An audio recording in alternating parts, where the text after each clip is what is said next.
This week on the Pick Six, the Pack is back in the postseason. That was a long year without playoff football in Green Bay. We're breaking down the win over the Bears, looking ahead to the matchup with the Cowboys in the wild card round. It's all coming up this week on the Pick Six.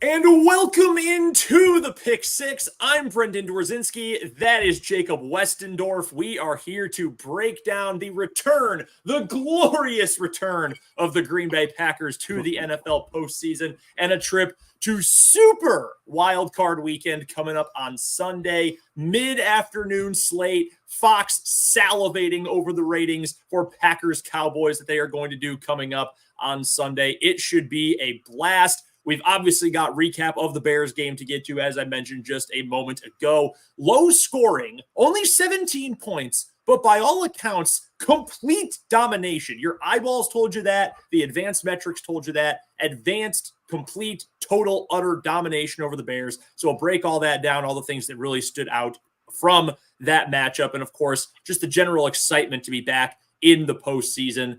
But before we get to anything else, before we get to the Green Bay Packers, he's already rocking the hat. You knew we were going to have to get to this. Those of you who every week say less Michigan talk, less Philadelphia Eagles talk from Jacob, well, we're finally back together in the same studio, virtual studio. And Jacob's favorite college football team just won a national championship. So, Jacob, I'm going to give you the floor. I'm going to let you celebrate something that you've been waiting for a very long time. Your Michigan Wolverines and my hometown mate, J.J. McCarthy, picking up a national championship.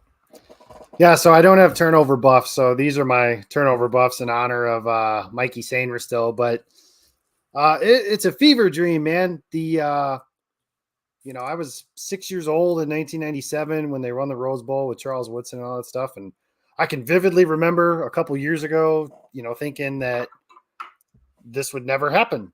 College football is very much a sport of the haves and the have-nots. And if you're one of the, even if you're I know. Fringe, don't worry. I know. Yeah. Rock chalk. Right. And that is the hard part. So, winning against, I wasn't here last week, beating Alabama. That was like, it almost felt like the championship in its own way.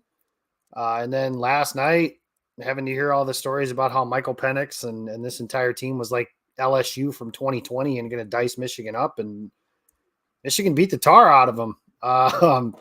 So it's, I think I've been on 4 hours of sleep today, and I do not care.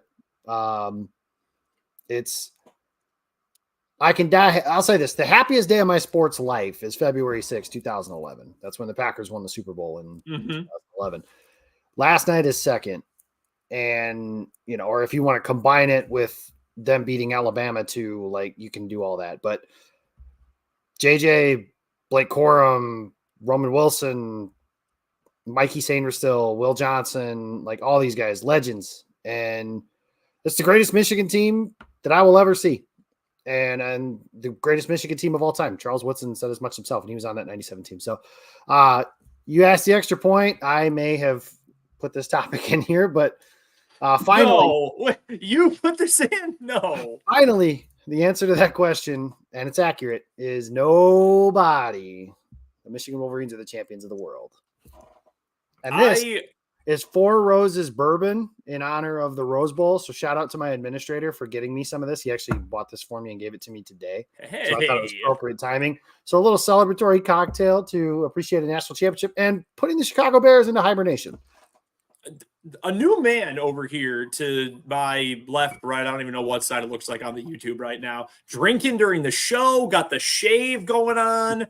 Look at that. Look at that. I got to give you a little bit of credit. Out. We got the ice hanging out. I got to give you a little bit of credit too, Brendan, because on our first show of the weekend, I was trying to cut up a thing of this. We did our college football playoff predictions, and you predicted Washington against Michigan for the title and said Michigan was going to win.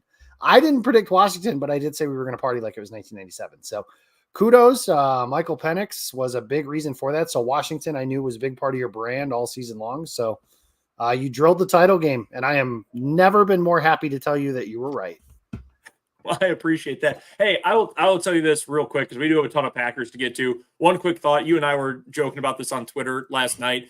Michael Penix struggled, but Michael Penix struggled because Michigan was the best team in the entire country. He struggled because he was getting his ass kicked all night. Like that's the reason why. It's not that all of a sudden this dude sucks. No, he's actually quite good. He was just getting roughed up by an unbelievable defense. So I'm very happy for you. I have never once a single time in my entire life rooted for the University of Michigan in anything, but for you, our pal Mike Kawano, and again, for my countryman, fellow LaGrange Park, Illinois native JJ McCarthy, very happy for you. You mentioned that post game. Did you hear that? I was freaking out. I was doing the Leonardo DiCaprio meme. It was, yeah, that's where I'm from. He said my place. So yeah, I was freaking out pretty solidly when he said that.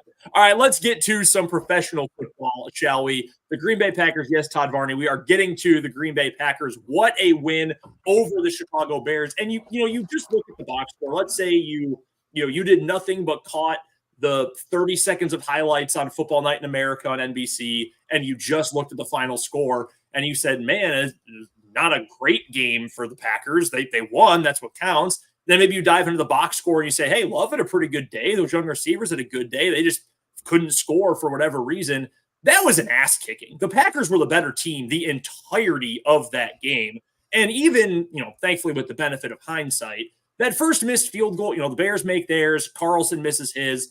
I definitely didn't feel great, but the Packers also moved the ball so easily and just so methodically on that drive. There was no part of me that thought like, oh God, here we go again. It's the 2022 final game of the season all over again. We talked about it a little bit last week here on the Pick Six when it was just me and everyone in the commentary. It was insulting. Jacob. Yeah, I heard. I was there. I was watching, and I know what all of you said, and I do not accept your apologies that are not coming. But I saw them. This felt different, right? And I'm sure you felt a very similar way. Like last year's team, it was so fluky, that 4-game run to get to week 18 to still have a chance to make the playoffs. The vibe was just so off because of all the Aaron Rodgers will he, won't he stuff. And as much as I believed, until he walked off the field arm in arm with Randall Cobb, I thought Aaron Rodgers was coming back for this season. And then he walks off the field and I thought, oh, shoot, I suddenly feel very, very different. And it was just such a weird feeling all around. But this team, it was a team on the rise, a team playing with confidence, a team that's so young, they don't know what they don't know in a game that, effectively they've already played 2 playoff games now, had to beat Minnesota, had to beat Chicago to even get to the postseason. This team's already somewhat playoff battle tested at this point.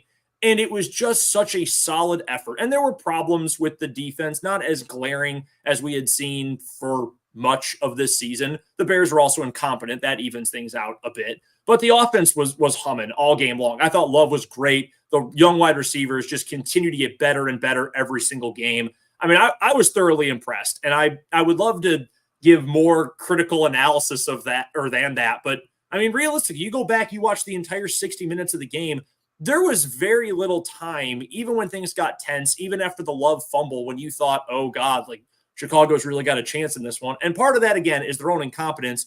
But part of that is the fact that the Packers just looked really good, couldn't finish drives. That'll get you killed in the playoffs. But, we'll worry about that when we preview the Cowboy game and maybe something after that. For now, you were great between the 20s, get inside the end zone once you get to the red zone. But overall, I have a hard time being too upset about anything we saw on Sunday. The only thing that is really annoying is that they piled up all them yards and didn't score any points. If they had lost that game, you're lamenting, and granted, both of these would have been great catches, but a play from Romeo Doubs, a play from Bo Melton, Anders Carlson missing another field goal, stuff like that. Otherwise, like you said, you read the box score at halftime, they ran out the clock and the score at halftime was 10-3, 10-6, something. I don't remember the exact halftime score, but you're just like, it feels like they should be up by more points than this. Yeah. And then, you can take that one of two ways. You can go, well, does that mean that they're going to just piss all over themselves for the rest of the game? Or does that mean that, they're dominating this game and at some point there's going to be a straw that breaks the camel's back? The answer to that was really neither, I guess. because they never were up by more than 8 points, throughout the course of the game. So they went down the field, they scored. They were able to get another touchdown to Dontavion Wicks, who, man, what a player that guy is. And then, the reality on the other side, and I know this hurts feelings on social media, and I know this hurts feelings within the Bears fan base. Justin Fields stinks. And sucks. He's not good. No, and even after the game is over, Kyle Brandt does that embarrassing cheerleader pom-pom thing where I thought he was going to cry in the middle of his little rant. Like, he sucks. And that's not, it's not personal. It's not, but he hasn't been good in 3 years. They've changed coaches, they've changed coordinators, and it's always everyone else's fault.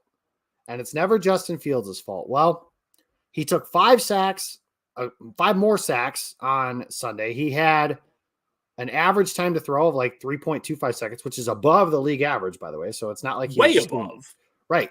So it's not like, the Packers did have some success with him, but they were in a passing script for most of the game. He scored 9 points.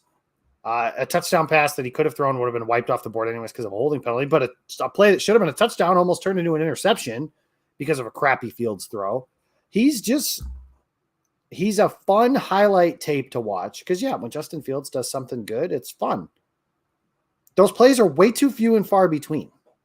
He's a high school aged AAU mixtape. Like, have you ever seen, the kids who get, 5-star recruit from wherever he plays at Montverde, and you see his AAU tape and you go, oh my God, this kid's yamming on dudes. He's got these crazy hops. Like Zion Williamson ended up being good, needs to stay on the court, but he ended up being good. But like, you watch his high school tapes, he's playing kids who were like 5'7". Like, of course this guy looked good. He was playing guys half his size. That's what Justin Fields is. He's the AAU tape because you see 4 minutes of highlights and you think, oh my God, these dunks, these threes, the handle, it's unbelievable. Then you see him actually try to play basketball at the high major level in college, and you think, wow, has this dude ever been coached before in his life? And if you know anything about AAU, the answer is usually no. Like, that's what Justin Fields is. Everyone says, oh my God, he does things that no one else can do. That's great. Like, his athleticism, and I've always said this, it's incredible. He is an amazing athlete. But here's the problem. The things that everyone can do, he can't. And you cannot win in the NFL with a quarterback like that. And again, in a game that meant something to the loudmouths on that Bears team, it meant something to them, and they folded like a bad lawn chair. Yeah, and that was Luke Getsy's fault, or they didn't trade for a receiver, even though they did that this offseason, and they don't have anything around him, even though they spent a first-round pick on a tackle. And, just these people talked about this development that he had over the last 5 weeks. 5 touchdowns, 5 turnovers. What development are we talking about here? Like, I cannot imagine sitting here, and if the roles were reversed and Green Bay had Jordan Love looking like Justin Fields did, but had the number 1 pick, I would, and I've said this on this show, I would be sitting there telling you, Caleb Williams, Drake May, national champion Jonathan James McCarthy. Okay, maybe not the last one, but I just wanted to toss that in there.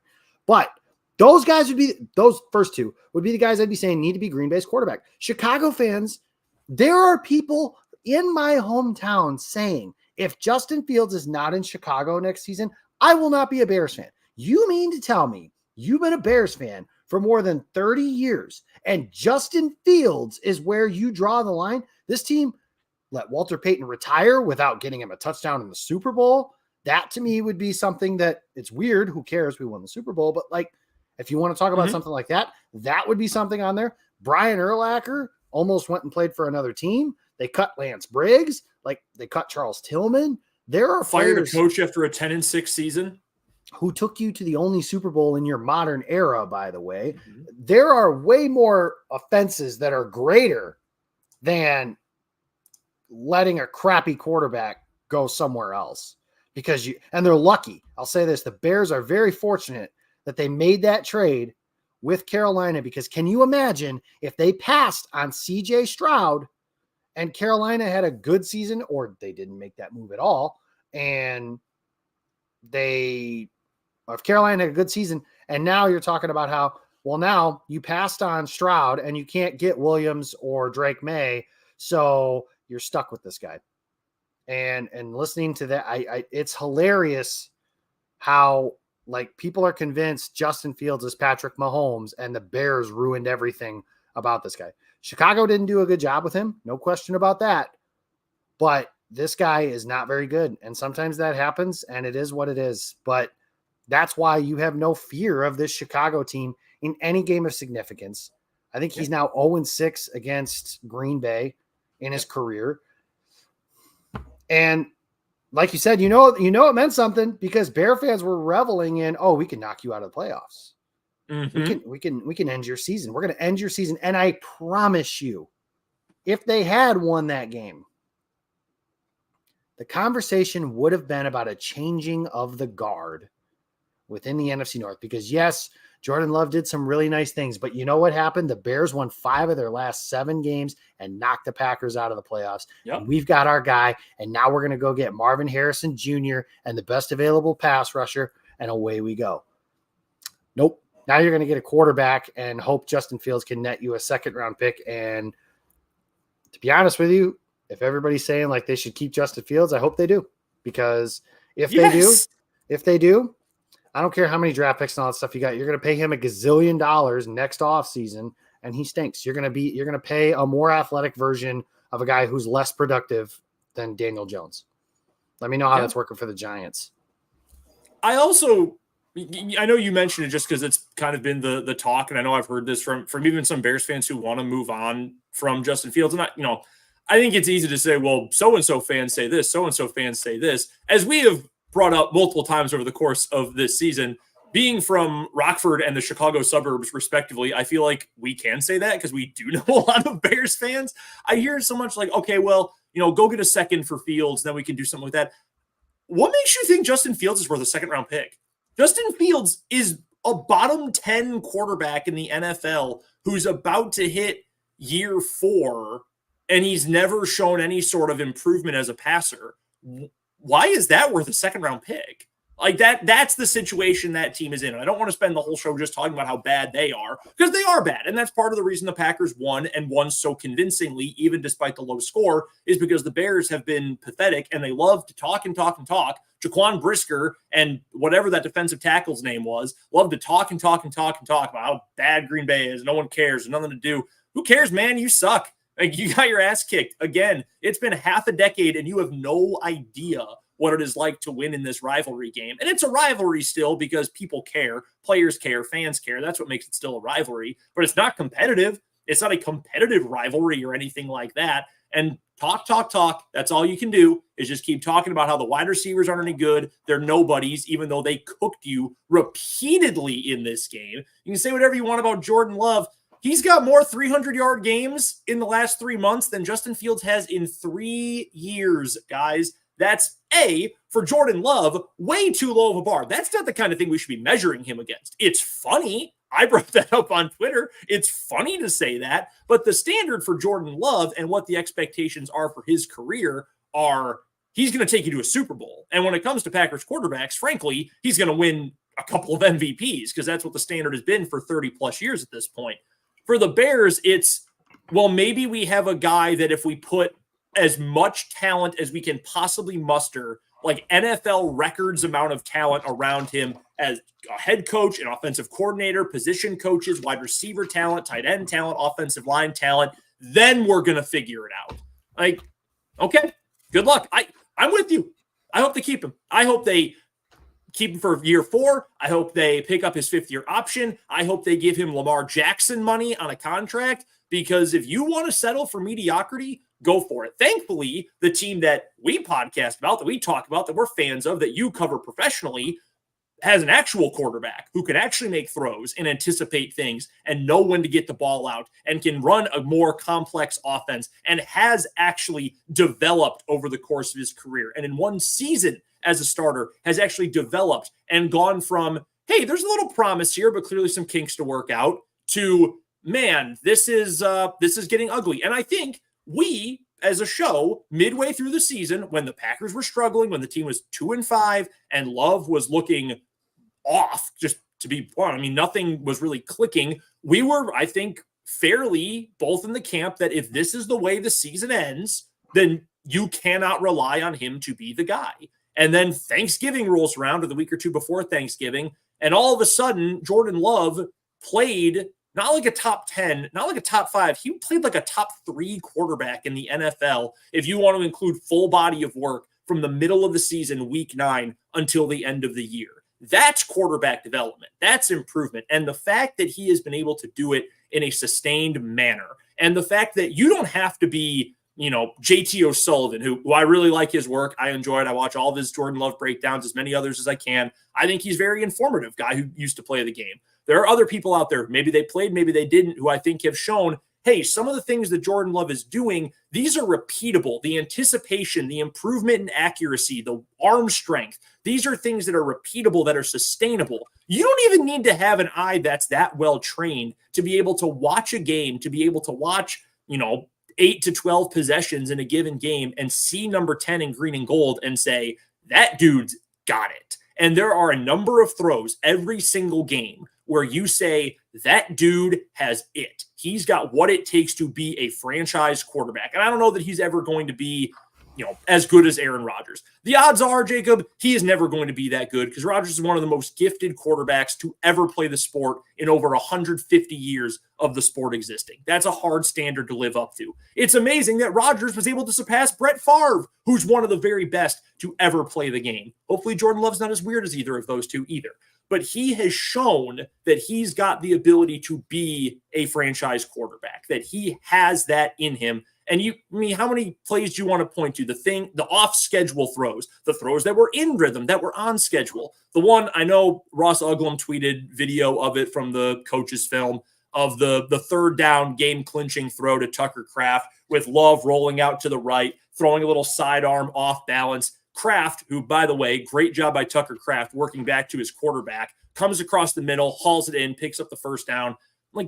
There aren't a whole lot of quarterbacks in the NFL who know that they can make that play, and Jordan Love has made that kind of play multiple times in recent weeks. So I know I sound very fanboyish here, but I'm excited. I'm extremely excited about what he has shown in the last half of a season. I think it was fair to be critical earlier on, just like I think it's fair right now to say the Packers have their guy, and they better get a contract extension done this offseason before he goes out there and has another good season, and the price of the brick's only going to go up. So I was excited. I thought he played really well in this game, save for maybe that one throw into the end zone late in the first half on the botched drive right before halftime.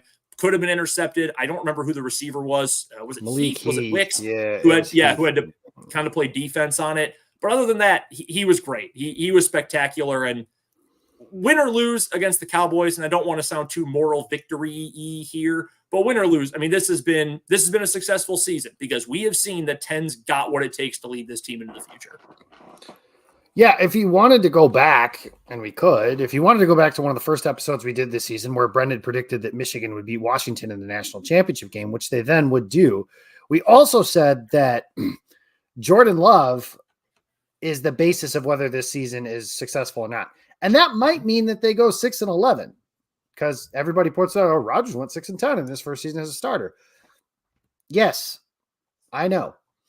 But it has to look a certain type of way as we get to 6-11 too. And it did. And the Packers got to 9-8, oddly enough, throughout everything there. So, like you said, don't get moral victory-y with it. Because some people will say at the end of the season, it's called Title Town. The standard is the Super Bowl. Not one person in the world thought the Packers were winning. Maybe Matt Ramage, that's it. But thinks the Packers are winning the Super Bowl or thought they were winning the Super Bowl before the season started. This is all about, do they have a quarterback or do they have the ability to go get one? They have one. So now they can build around him. And I am a Jordan Love critic. I did not like that they drafted him. Not because of who the quarterback was at the time or anything like that. Just wasn't a big fan of the prospect. It took me a minute to jump on the bandwagon, but I did, and I am. There are things throughout the season, and yes, I've had the fortune of being in attendance for 10 of his starts this year. He has 11 if you include the preseason. He has gotten better from the first start I saw him in person against Seattle in the preseason all the way to Sunday against the Chicago Bears, where you meant not even just doing simple stuff. Cause anybody can kind of turn around, take a 3-step drop and throw a slant. Like Justin Fields completes passes like that sometimes. You mentioned the off schedule stuff. Sometimes. Right. Sometimes he throws it way over their head and into the stands. He did that on a quick screen this weekend. Sometimes Jordan Love will break the pocket and he throws one across his body to Romeo Doubs between two defenders, and it's where only Doubs can catch it. And it's like 1-1 on Jordan Love's highlight tape right now if Doubs is able to hang on to that pass. Then later in the game, he might have made a better throw to Bo Melton, which could have been a touchdown too. Wasn't.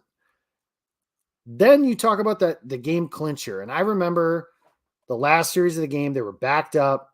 They ran twice, didn't really get anywhere. And I'm kind of thinking, okay, is this where LaFleur goes conservative, tries to protect his young quarterback and his young offense?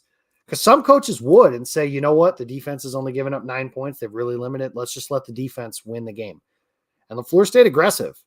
And I'm a big proponent of solve your problems with aggression. And LaFleur did. They throw a pass to Jaden Reed. And then you mentioned 3rd and 8. Love escapes the pocket and throws to Tucker Kraft. And I asked LaFleur about that after the game. And I was going to ask him something along the lines of would you have called a play like that to give your offense a chance to do that earlier in the season? But because the confidence that you have in them now, maybe the goal I was going was he's more confident now than he was maybe 6 weeks ago. He cut me off and says, that was a hell of a play. Just gushing about the ability. He goes, off schedule, guy in his face, rolling to his right. And then he talked about Kraft making a play about it too. I think you can tell. I don't want to make conversation points about stuff that doesn't exist. Like a couple weeks ago when Jair Alexander gets suspended and everyone does the whole, oh, well, Matt lost the locker room because he'll suspend Jair but won't fire Joe Barry, which, by the way, Jair Alexander surely sounds like message received. Anybody going to apologize to Matt LaFleur and Brian Gutekunst for doing what clearly was the right thing?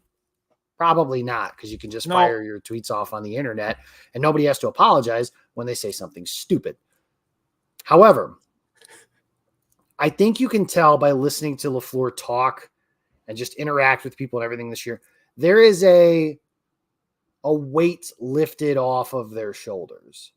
And I don't mean that to mean that Rodgers was something that he wasn't. I don't think he was a bad teammate. I don't think any of those things, but it's kind of like, and this comparison's not unique. I have not made this myself. It's kind of like coaching LeBron or insert superstar player here. Everything in the world is so focused on this guy's awesome. You're ahead of the curve because you have this guy on your team.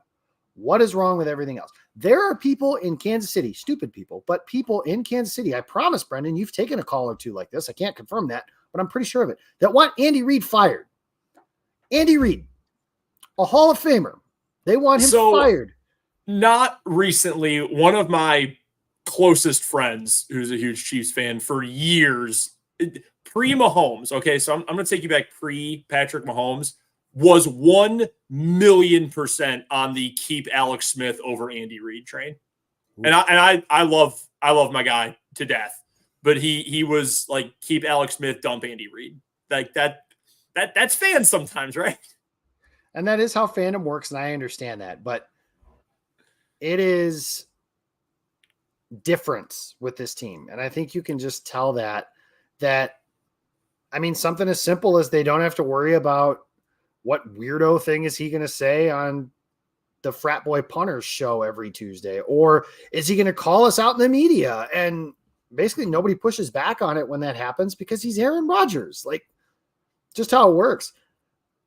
There's a lot to be said about, again, just having some new blood. And I remember after Jordan Love's first start at home, where they came back and they beat the Saints at home, and Matt LaFleur said something, and it felt kind of like a heat of the moment kind of thing at the time, but I think it's been proven true over the last 3 months. He said guys in there are willing and ready to battle for Jordan Love. They want to fight for Jordan Love. And you can hear it when anytime they do one of them locker room videos and they bring up Jordan Love, and you just hear Rashawn Gary shouting, stop playing with him in the background. listening to the team, the way they've responded to him, and the way Jordan Love, frankly, has gotten better and turned into himself throughout the course of the season, kind of made his own way. I will say, from a fan standpoint, this stuff would be a lot more frustrating if Jordan Love stunk, but it is at least refreshing that I don't have to care what stupid thing Aaron Rodgers says on Tuesday's shows. And I don't have to compartmentalize him insinuating that someone might be a child molester, which is just wild to me that happened. And then he was allowed to come on the show a week later. And then I'm sorry, I don't mean to devolve into this, but then he stares the camera in the face and says, I never said that. Like, okay, no, you didn't say that word for word, but we all know what you meant. Come on, man. How stupid do you think the rest of us are? Whatever. I am happy that Green Bay has a quarterback that the most I have to worry about is listening to shock jocks say stupid things because they haven't watched Jordan Love play from week 1 to now and just are still going by how they felt draft night and saying, he's bad, or that was the dumbest pick ever because they had Rodgers and could have won, whatever it was. I'm just happy that he's the guy. He's been a fun guy to cover. And I have to balance the covering him versus I'm a fan of the team. That doesn't turn off. I don't pretend that I'm anything else. But trying to do those two things, he's a very easy player to root for too. Like from a fan standpoint and frankly from a media standpoint, because he answers every question. He's accountable. I mean, there was one where I don't remember the exact phrasing, but I basically asked him, I'm paraphrasing here, but hey, you've sucked for 4 weeks. How do you figure this out? He basically said, yeah, it's been bad. Got to figure it out, versus, the way some other people handle things. So Jordan Love's a guy. He is their franchise quarterback. And, if you're ranking quarterbacks in this postseason, I don't think there are names, like he's not number 1, he's not number 2, but there aren't that many names before you get to Jordan Love of guy you'd want lining up under center for you with the way he's playing this weekend in the postseason. And I think too, the point about Rodgers, and it's not because I'm in lockstep with you on that, and it's not an attempt to bring up, shitting on Aaron Rodgers. That's not what I'm trying to do. And whatever he does with Pat McAfee is his own business. Like I'm not going to watch. I'm not going to engage in it. That's whatever. And I will always be my favorite player of all time, probably. Like the years that he was the starting quarterback in Green Bay, there were a lot of really happy Sunday afternoons and happy weeks, and no problem with that. And I'm very thankful that he'll have number 12 retired someday by Green Bay. But we got to a point where late in his time in Green Bay, it was not the Green Bay Packers. That was not the show. It was the Aaron Rodgers show. And the good of that was the fact that he was winning. He won back-to-back MVPs. Like that's obviously a positive there. But then everything else that comes with it, and the will he won't he stuff, and the Matt LaFleur. Hey, do you have a problem with Aaron Rodgers? Does he have a problem with you? What about Brian Gutekunst? Like it felt that way with Favre too, right? Like there's a reason. Oh, yeah. There's a reason that like Tom Brady didn't retire in New England, and it was for similar-ish stuff. Mm-hmm. Like it's just hard to be together for that. Now, granted, Brady's a different breed, but still. It was that way with Favre. It was that way with Favre. And Brett Favre was my hero when I was a child. And yes. by the time that he was moving on, I was ready to do it too, because I was tired of coming to training camp not knowing who the quarterback was going to be. And to some degree, I was excited for this year, for example, just to sit down on draft night and not have to worry about what story 12 leaked to Adam Schefter to have him drop to then later say that, oh, I never told you that. You didn't know anything. And then just confirm everything of that report. Like it's exhausting. And Rodgers is an all-time great. He might be the greatest Packer ever. You could certainly argue that. But yeah, it got hard at the end of the whole thing too. And eventually, like you said, when he won back-to-back COVID MVPs, as he likes to say, in 2020 and 2021, worth it. Don't really care. Not hurting anybody. Whatever, man. 2022, when the team sucks, relatively speaking, and you suck, also relatively speaking, hard to justify that, man. Mm-hmm. Like, I've never rooted for a basketball team that had LeBron or somebody like that on it. Mm-hmm. But where you've got the game is over and the first thing they're asking is this guy leaving? How's he going to get this coach fired? How is this going to happen? Just the passive aggressive stuff that goes with it. That's over.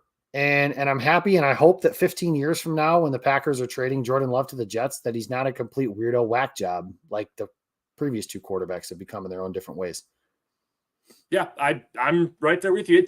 It's freeing in the sense that like the focus is now on, wow, Jordan Love is playing really well, and these the team. Some might say the focus is on the team. Like the receivers are playing really well and developing and growing, and with Luke Musgrave was starting to hit his stride. Then he lacerates his kidney, and then out of nowhere, Tucker Kraft, who had been one of the worst players on the roster the first few weeks of the season, all of a sudden, he is a monster. He's awesome. Like, we get to see Zach Tom played so well this year. We get to see all of these young guys grow and become, speaking for the group here, like our guys again. Like, man, I remember watching Dontavian Wicks when he was a 5th rounder and only the super draft nerds knew about him. And suddenly he became a household name. That was a blast. Like, that's been a fun experience this year. And again, I don't mean to besmirch some of the greatness of Aaron Rodgers and his time in Green Bay, because I'm very thankful for it as a fan, but it just got to be the Aaron Rodgers show after a while. And that is tiring. It is a little exhausting, and it's fun to kind of get to reset and refresh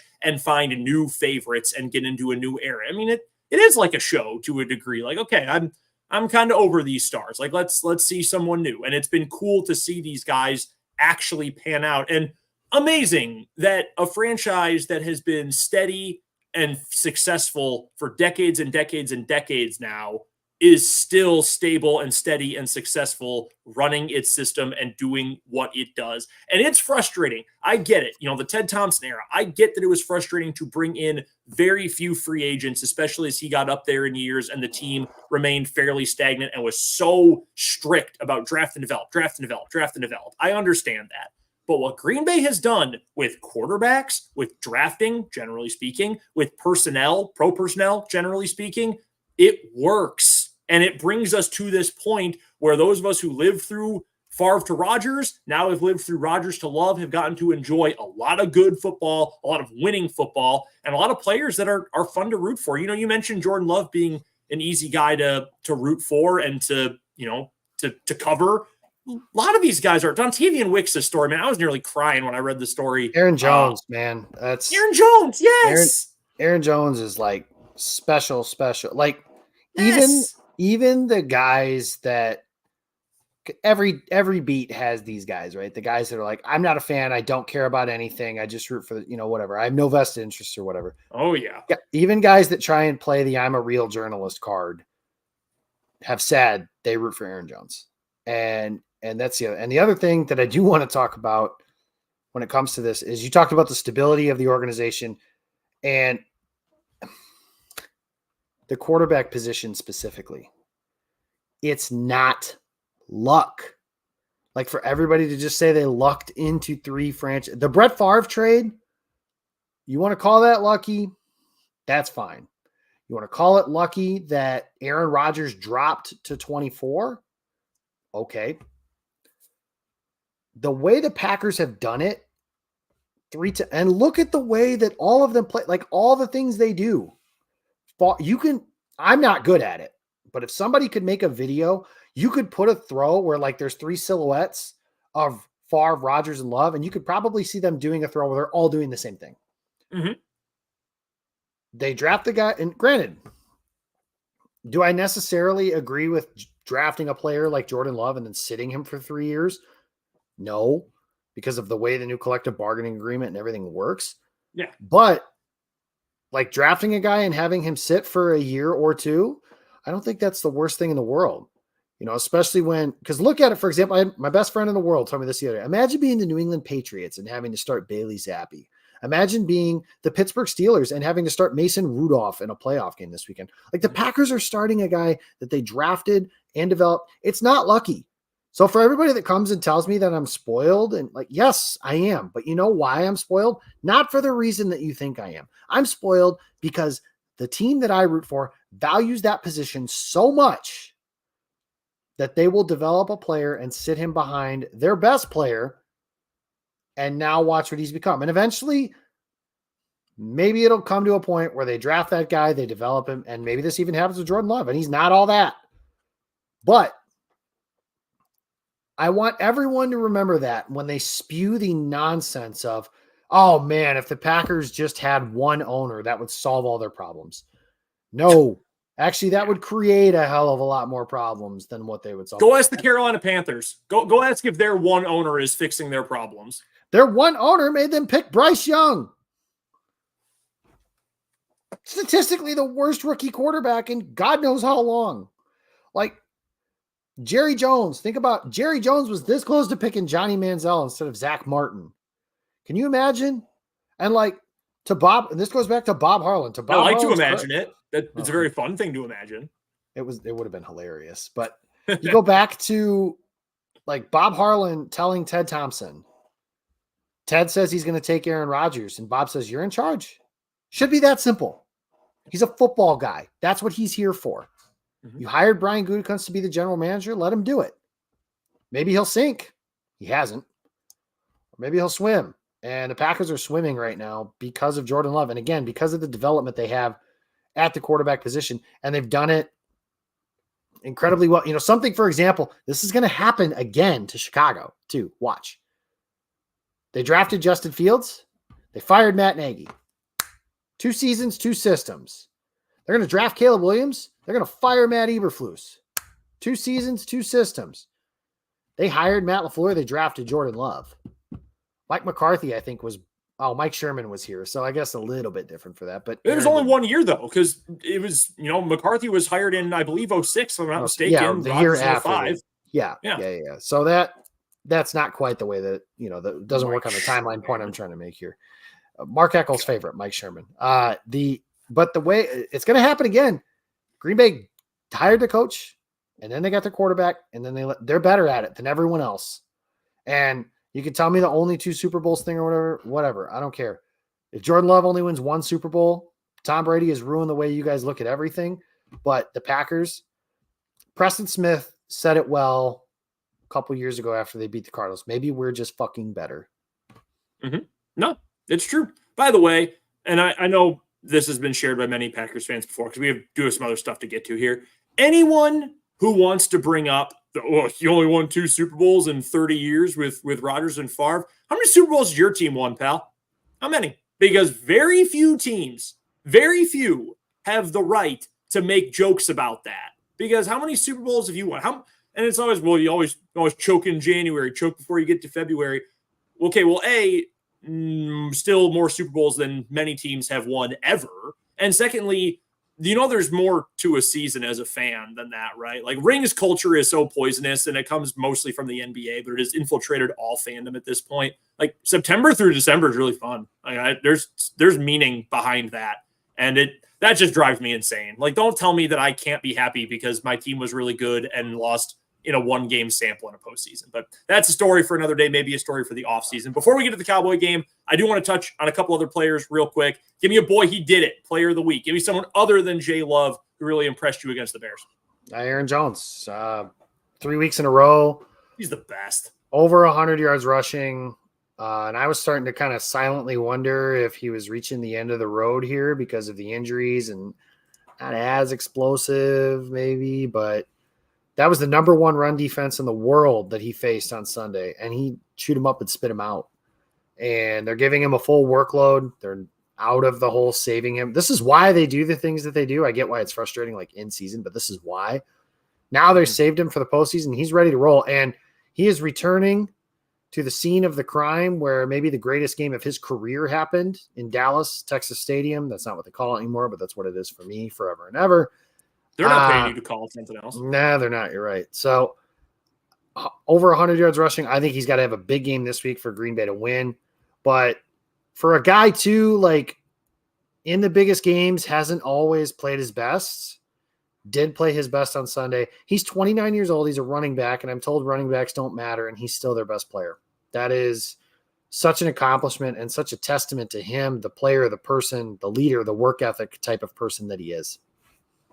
He's the best. I just love him. And there's so much talk during the year because people love to play Madden and love to play general manager and say, well, next year, the cap will look like this, and which bothers me in and of itself. But, you can cut Preston Smith and you can cut Aaron Jones and you can do all these other things. Well, okay, let's use those two guys as an example. Aaron Jones, like you said, is still maybe the best player on this entire team. He is awesome. And as long as he can still perform, and I can, if you're Ben Baldwin and you say running backs don't matter, or you're a PFF guy, or you're in the camp, you're so analytics pilled that you say we can't keep a running back who's that old. Man, if he's performing, why not? Why not keep that guy around? Why not ride that guy as long as you can, especially someone who wants to be there, who, again, is still producing? Preston Smith, same thing on the other end. There is a pocket of people who follow the Packers who have been trying to cut or restructure and dump Preston Smith, I swear, since the moment he was signed back in 2019.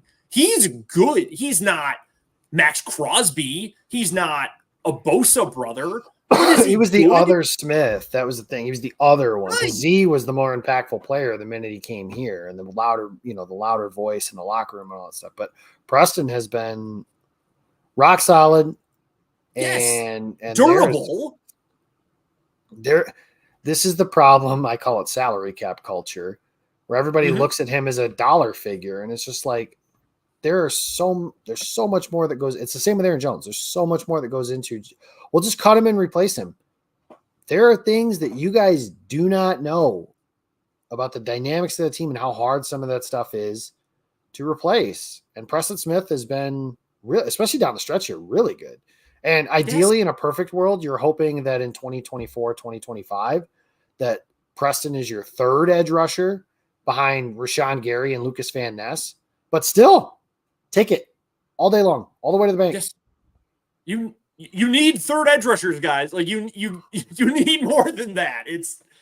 I hate that stuff. Like good players matter more than anything else. That's what this should come down to. Like if you've got good players, I know there are financial restraints that teams have to deal with, and I understand that's why the NFL has the parity that it does. I get that. But if you can make the money work, and I know they can make the money work, keep good players. Keep good players around who are making plays, who are important to the team, because culture is a big deal when you've got to spend all year with these guys and you've got to play the most physical sport there is. Real quick, one other player to get to, because we can name a bunch. Jaden Reed had a big day. Dontavian Wicks had a big day with a heavy heart as well. Carl Brooks. Best 94 defensive lineman in Packers history. Please do not look up any others and what they may have been doing since they last played in the NFL. Because let me tell you, I had a player when I was a kid who wore 94 who I loved a whole lot. Then I found out what he's been doing in the last few years, and I sort of wish I hadn't when I was a kid. Carl Brooks, awesome. He was so good. Got the shout out from Mina Kimes on Twitter after the game. He was balling out. Everybody's got a guy, right? You usually like one or two during training camp or during the draft, like, oh, that's my guy. That's my guy. And I've been wrong about many of them. And you know, a great example of that, I very loudly proclaimed Bryce Young to be QB1 of this year's draft. And, sometimes you get him wrong. Carl Brooks, though, I was right about that one. And he was awesome in this game. Playoffs, they have arrived. They are here starting on Saturday. The Packers are in action coming up on Sunday. It's the afternoon game, the later afternoon game on Fox. Packers, Cowboys. Ratings are going to be through the roof, and everyone's going to tweet and say, the NFL is king, it can't be stopped, because that happens every time a game does great ratings, which is every NFL game. You're going to get the best crew for Fox. You're going to get all the storylines. It's not quite the same as if the Cowboys were coming to Green Bay and Mike McCarthy was going to be coaching at Lambeau in this game for the Cowboys. But you've got the McCarthy versus the Packers storyline. Jordan Love in this young offense's first playoff game. Matt LaFleur's first playoff game with this young offense. What is the Packers defense going to do against the Cowboy offense, which they put up big numbers. They've got a lot of talent. CeeDee Lamb is awesome. I'm not a huge Dak guy, and I think the Cowboys are a little bit fraudulent, but their offense does worry me against this Packers defense because, frankly, why wouldn't it? Like, they are actually good, and several offenses that are actually quite bad put up tons of points and yardage and stats against Green Bay. So that's my big worry. I think it's possible Green Bay wins this game. I'm not writing off Green Bay. I think 7.5 is a fairly big number regarding the spread for this contest, even though the Cowboys have earned being a favorite. They've been awesome at home this year. They're a good team, and I think Mike McCarthy, as much as I've picked on him and many people have picked on him, is a good coach more often than not. But I think the Packers have a chance in this game. If you get the Jordan Love we've gotten over the last, going on 2 months now, month and a half at least, why can't the Packers win this game? If you get the Aaron Jones we've seen the last 3 weeks, why can't the Packers win this game? If you get anything out of the defense, why can't the Packers win this game? They can, for a couple reasons. I am a big Dak Prescott guy, first of all. I don't think I knew that. Yeah, I think that he was overrated when he came into the league, and now I think he's underrated, which is kind of funny. He's going to finish top 2 in the MVP discussion, might even win it with them winning the NFC East. And his cadence annoys the living piss out of me, so that's really neither here nor there. But Dallas's defense is a bit of a paper tiger. I think they're fraudulent on that side of the ball. Their offense is not, though. They have scored 40, I think, 3 times at home. They've scored 37 and 38 in 2 other games, and they've just railroaded everybody in that stadium. The bad news for them is they got bombed when they went to San Francisco, and that is where they will have to play the 49ers, presumably, for the NFC title here in a few weeks. The problem is they're not going to be there because they're losing on Sunday. And I think that Green Bay's offense can take a page out of the Buffalo Bills playbook and shorten the game. And James Cook and company ran the ball for like 200 some odd yards against them and just kind of popped them in the mouth and rammed it down their throat. I think you can do that against the team. And I think Green Bay is better equipped to do that now than they were earlier in the season. The Packers have scored 25 or more points on turf in every game they've played on turf this season. That includes obviously the big game against the Lions a few weeks back and a couple weeks ago against Minnesota as well. They have beaten up worse defenses in the last couple weeks. I think there's 2 paths to this game. Dallas in a blowout or Green Bay wins. Mm-hmm. And I don't know.